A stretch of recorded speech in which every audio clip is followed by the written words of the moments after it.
Walk of Champions outside Bryant-Denny Stadium includes one statue for every coach to lead the Crimson Tide to a national title. Nick Saban, the most recent addition, was added in 2011. And while this tribute to Saban might be most directly tied to his on-field accomplishments with the Tide, he and his wife Terry are also known for their tremendous accomplishments off the field, here and wherever else he's coached. That deserves to be equally celebrated as well. We were lucky enough to sit down with a six-time national championship coach and talk about a career dedicated to giving back. So Pop Warner football was a big part of your dad's life. Tell us what you remember about growing up in West Virginia and being your dad's son, basically. Yeah, well, you know, I had great parents. I was very fortunate, but anyone out there that their dad has been their coach, you know, that's an experience in and of itself. But my dad actually started Pop Warner football in our area in West Virginia. And it was a difficult area because we had like 7 coal mining towns that were up in hollows, and the players had a heart. They couldn't get to practice because we all got around hitchhiking, you know. I mean, and if the shift didn't change, there wasn't much traffic. So a lot of them didn't play sports. They didn't have the opportunity to get some of the lessons, life lessons that you can learn from playing sports. So my dad bought this little orange school bus.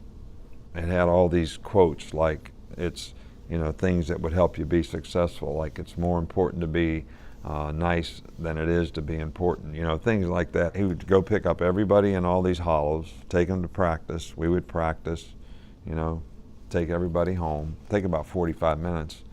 And of course I was the first one on the bus and the last one off because that was home. That was the home stop. But he really taught us the importance of work ethic, investing in your time and something rather than spending it. You reap what you sow, perseverance, and how you have to continue to learn from your failings, how to overcome adversity, you know, discipline to do things right. I mean, the old saying that I say all the time, you're going to suffer through one of two things in life, the pain of discipline or the pain of disappointment. That was on the bus. It was there. All right, so all these things go way back. Yeah.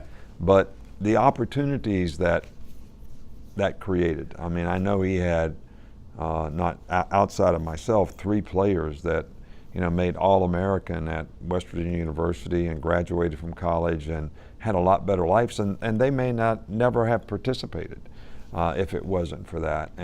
And I'm sure that if you ask any of them, they would say, just like me, that a lot of those things that I learned playing, the value of athletics is really, really important to developing a lot of the characteristics that help you be successful in life. I mean, all kinds of things as a competitor that makes you have a much better chance to be successful in life. And the first scholarship that Pop Warner ever named after a person specifically was Nick Saban scholarship, and it's not you, it's your dad. It's my dad. How does it make you feel? That's great. It makes me feel great because it's all a part of his legacy. You know, it's all the things that was important to him, and I hope that, you know, people appreciate and remember that. Let's talk about the better way off the field, the Nick's Kids Foundation, what you've done with Terry as far as some of the issues, not only the capital improvements, but the tornado relief in Tuscaloosa.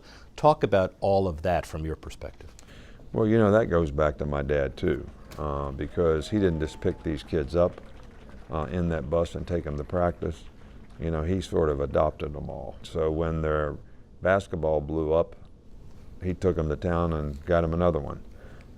When the rim at the church wasn't shootable anymore, he got him a new one. My mom always said, if you ever have the opportunity, you know, your dad's legacy was to help young people. You know, do something to do that. So Nick's Kids stands for Big Nick, not Little Nick. I'm Little Nick.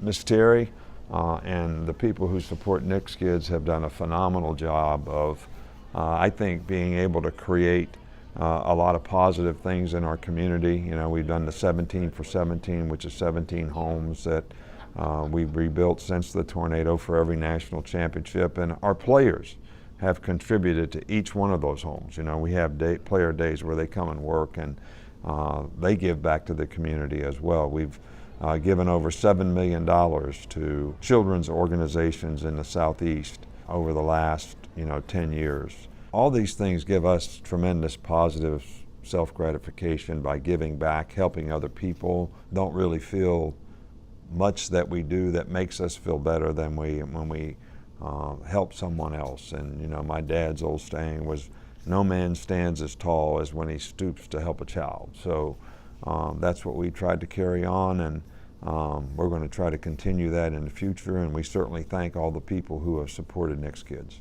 Well, as you continue to go through the maelstrom of college football as it evolves, you don't need me or anybody else to say this, but just stay the way you are. Thank you very much. Thank you, Rick. Appreciate it very much.